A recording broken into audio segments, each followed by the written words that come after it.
Welcome to the Movement Library Reformer Edition. Today we're going to be looking at your standing lunges. Now we're going to be looking at a front leg loaded lunge, okay? Meaning we are hinging the body, we are conditioning through the front knee, and all of our focus is on our front leg. It is not split between both.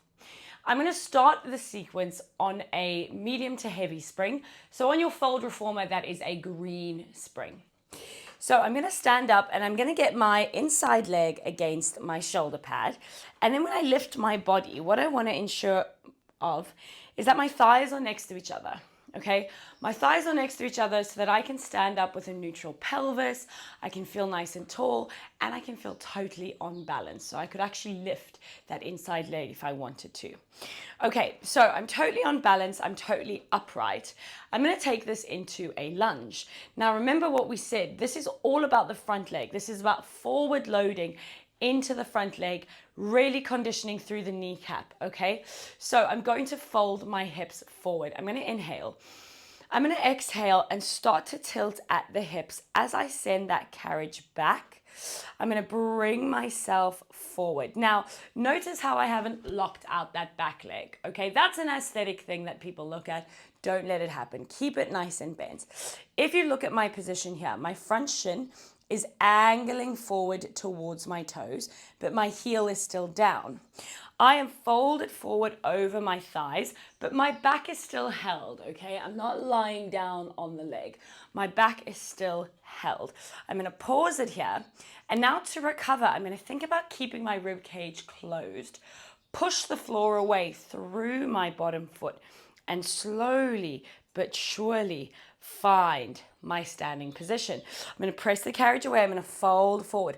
I like the cue of imagine I'm going to smack my forehead on the foot bar. Obviously my forehead's actually going past the bar, but it's that sensation of bringing the body down. Hold for a second.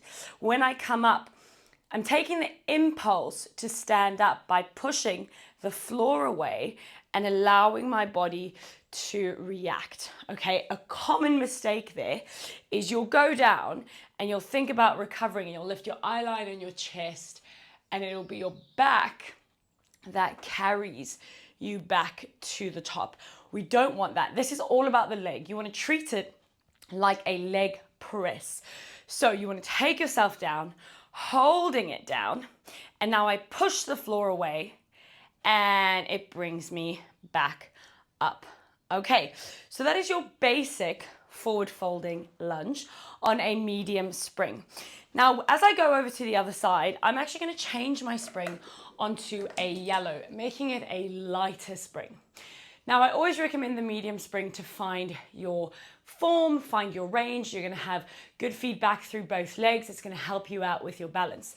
However, when we really want to challenge our front leg, we want to go onto that lighter spring. So lighter spring will mean the carriage moves away easier. It'll mean we are working stability more. Now we're standing up, my thighs are aligned, okay? And I'm gonna start by folding forward. That carriage will slide back nice and easily.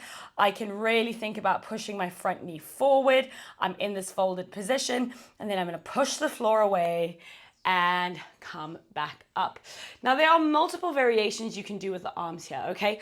You could go for an oppositional, all right, reaching and coming up, kind of like a running man. You could go for arms above the head, okay, and up.